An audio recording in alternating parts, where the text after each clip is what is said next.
Just everything that he had, every symptom he had, you could explain it away with something else. I'm Nickie, and my son Harrison was 14 years old when he was diagnosed with acute myeloid leukemia.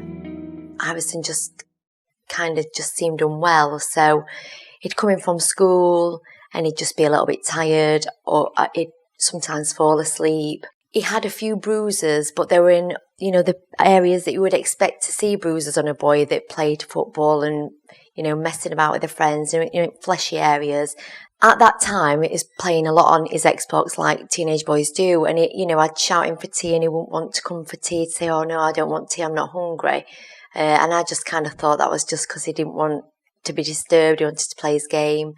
And it just, he just lost his appetite, but it wasn't really plain to see. Then we noticed he got a swollen gland in his neck.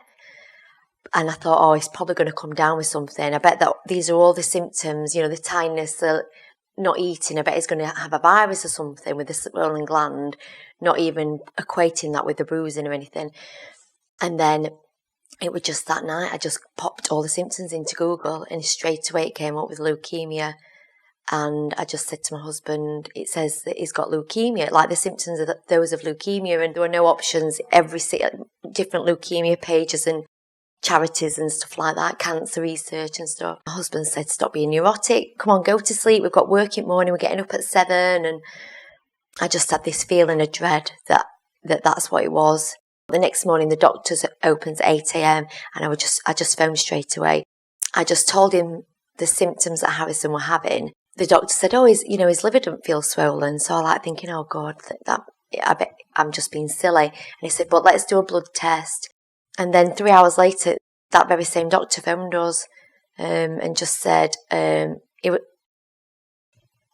just said, "Who are you with?" And I said, "I'm with Harrison." And he said, "Can you hear me?" And I said, "No."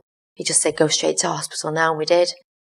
So we got to the hospital and straight away they came in, introduced themselves and said, "We know Harrison's got cancer of something, but we don't know what." So obviously at that point we were just devastated.